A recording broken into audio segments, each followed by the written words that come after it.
Hey Trekkies, it's summer, and you know what that means. It's time for Creation Entertainment's Trek to Las Vegas 2025. This year, the convention has been expanded to a 5-day schedule, August 6th through the 10th at the Rio Las Vegas Hotel. Meet all your favorite Star Trek pros in one place, and hey, maybe you swing by Vic's Lounge and you see our panel. It's a great way to meet people in person and have some fun with your fellow Trekkies. If you can't make it to Star Trek Las Vegas, of course, there's also other events around the country this year. Trek to Orlando, August 23rd through 24th. There's the Trek to New Jersey, September 6th and 7th. And finally, the Trek to Chicago, November 22nd and 23rd. We're looking forward to meeting as many of you as we can this year. So make sure that you get ready to trek to Las Vegas.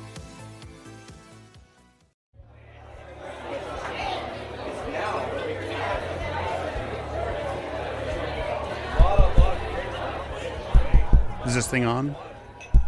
Hello, hello.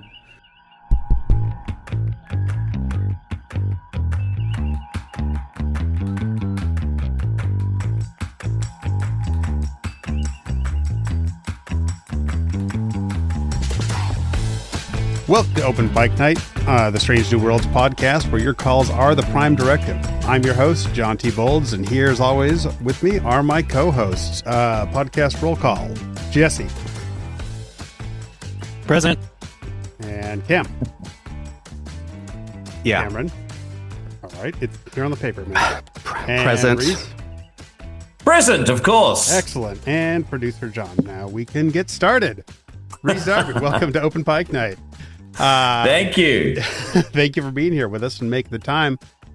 What was your relationship with Star Trek before you were cast in Strange New Worlds? I had a on and off relationship.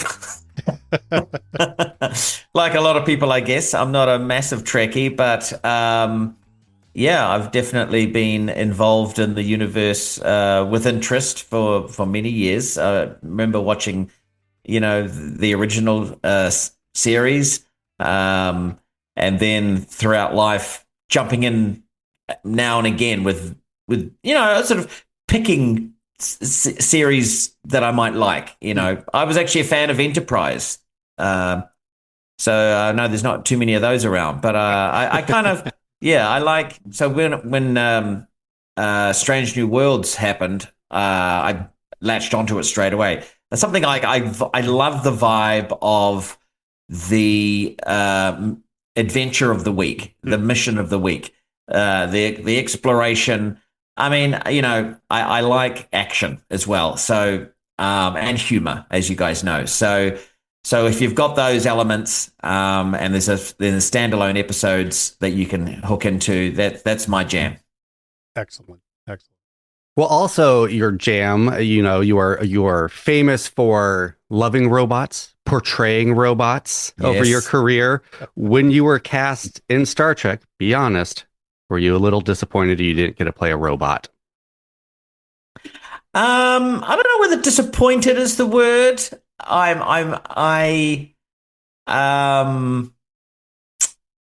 mean, I guess deep down, I'm always slightly disappointed. I'm never a robot in anything. Not mechanical enough. I mean, but I was just overwhelmed with the idea of actually being accepted into the universe in any way, shape, or form. So I was just like, wow. Yeah. And then there's probably a tiny bit of me later on that went, I could have been a robot. No, I'm more than happy with what I'm doing in it. Maybe your character can return and change reality to make himself a robot. Absolutely. Yeah. You never know. So speaking of your character, and full disclosure, we have seen your episode. We love it. You were very good in it. We were elated. Oh, but great. This episode is dropping after the episode releases, so we can talk about it. Okay. So there has been a lot of speculation as to who or what your character is. Mm-hmm. And we got through the whole episode and went, they never said this character's name. The character's name is not listed in the credits. What was your name in the script, if that's something that you can share? I cannot share. There is no name. There is no name. There is no name. No, Ah. no. I think we all know kind of who he is, but we have to wait for canon to catch up. Yeah. That's Understood. That's Absolutely. where we're at with it. Yeah, if you know what I love mean. that. Yeah. Oh, yeah. Yes, absolutely. And we here at Open Pike Night are not about getting anybody in trouble. So, how did you approach? Thank you. Yeah, I like that question. I like that kind of way of getting me in there. Like, what was actually written on the paper, Rhys? Can you show us what's written? Just a factual statement. Yep. Yeah. Yep. How did you approach finding the character of an 8,000-year-old petulant reality-altering child? I think you just nailed it in the petulant child piece of that, which I can easily play. Knowing that, he's young, he's mischievous or mischievous, depends on how you want to pronounce that one. I knew I could fit the bill, and he's obviously immensely gifted with his abilities, but I think it comes down to someone who is really, really sort of immature in terms of his emotion and his maturity. So I think someone easy for me to play. Someone who just wants to have fun and has way, way too much power. That's fantastic. That's got to be fun to play. Yeah, exactly. And hopefully, needs to learn, but is certainly not there yet. Not yet. Maybe another 8,020 years. Yeah. Well, we recently heard from the writers that they were elated that you were cast for this episode and that they loved your performance and even all your improvising. In turn, did you have a favorite line of yours from the episode, either written or improvised? Oh, it's a good question. Let me see. I mean, I only just watched it again. I watched it actually for the first time, yesterday. So I'd have to try and recall. No, I can't recall a line.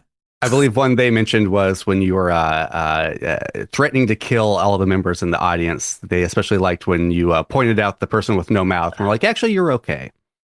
Yes, yeah, we had real fun with that piece because they just let me go, and they just said, look, mock everyone in the audience and tell them that they're gonna die. You're next. You're gonna die. You're gonna die. And it's a weird thing with my character, and then I think I can portray this kind of thing really well. It's almost like you kind of smile if someone like me told you, you're next, you're gonna, not realizing how that he could actually do that. But yeah, there was some really interesting species in the crowd, and so I was kind of just the one without the mouth particularly jumped out at me, and I think I had a few versions of I think I said things that they didn't put in the edit were like I've heard enough from you today and stuff like that. Yeah, good. So it was fun. I'm really glad I got to improvise a lot of that stuff, and unfortunately they can only use a little bit, but it was fun. Yeah. It sounds like it's a very free set that way. Yeah, we've heard that more than once, that folks are really glad for the freedom and then maybe a little bummed when they see the final cut because they're like, oh, I did so many things. Yeah.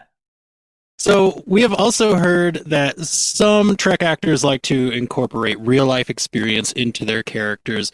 Now, you're sort of playing a wedding planner here. So when you got married, did you have a wedding planner? And was this maybe some jabbing at that person? No, we didn't, because I got married in New Zealand, and I think we probably do have wedding planners there, but it's not really a thing back home. It's more of a do it yourself culture. No one's going to spend extra money to get some person to plan their wedding in New Zealand. It's so it's not really part of our culture. So I think I have seen enough American films to know what wedding planners are like, and I think there's even reality shows about how strong personalities of these people that just literally come in like home decorators. They're like, I'm taking control of this entire thing. They have a narrative in their head of exactly how it's going to go. So that's kind of what I was thinking there, but certainly nothing from home experience. Yeah, my wedding, just a drunken haze. I was going to say, I'm going to start telling people that I had a New Zealand wedding. My wife and I just went to the courthouse one day because we were feeling frisky, and it was, $100 later, and we were married, and it's been that way ever since. That sounds like a Kiwi wedding. Yeah, my New Zealand wedding would be full Lord of the Rings cosplay. So that's good. A wedding, different definitions. That happens as well. Yeah. So you played off of Ethan Peck's Spock quite a bit. Was it kind of surreal as somebody who grew up watching the original series that you're talking to Mr. Spock? Definitely, because he is so good. He is such Spock. Brings such Spock energy. But when like any role I take on, I really do become it and believe it. And when you're on the Enterprise like I was, I really didn't have time to sort of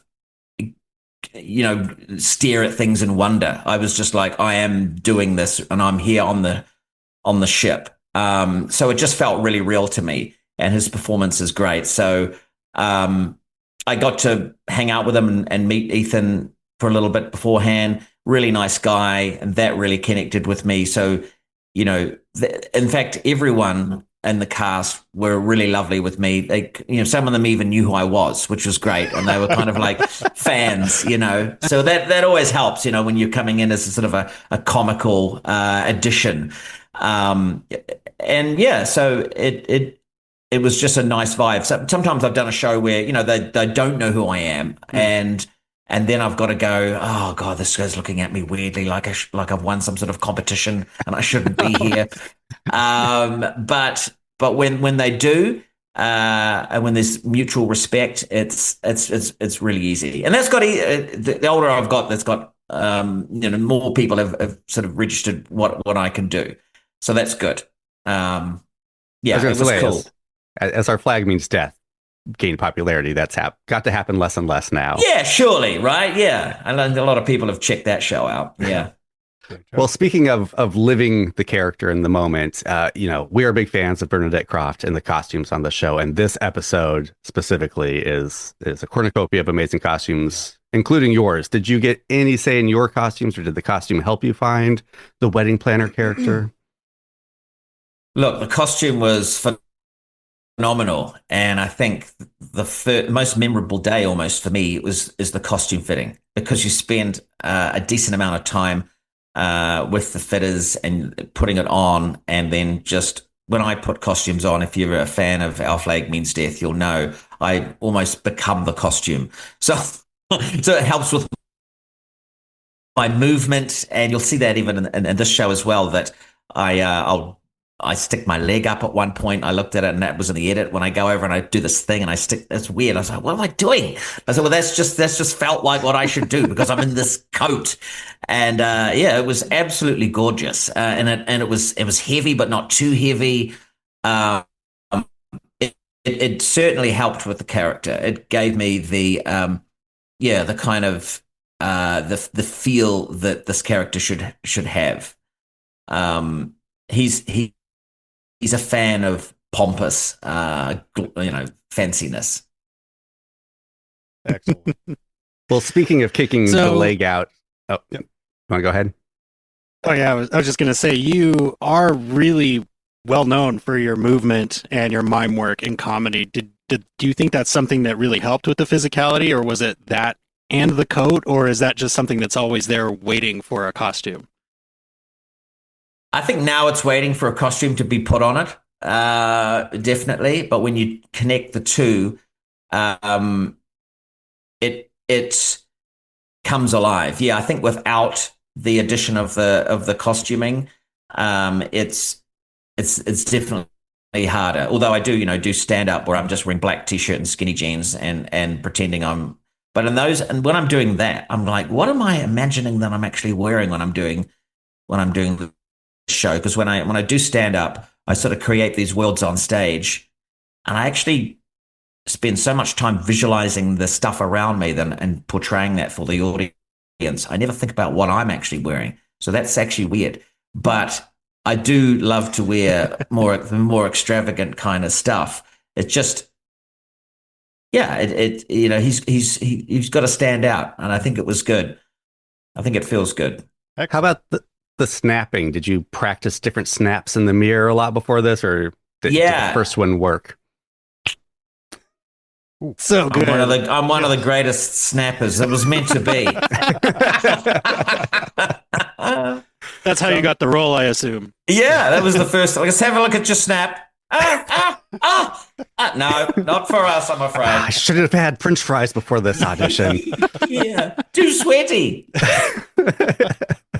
I shouldn't have snapped. You guys are still here. That's amazing. Yeah, I wasn't thinking hard enough. So your name was announced, and then a trailer was dropped before the season.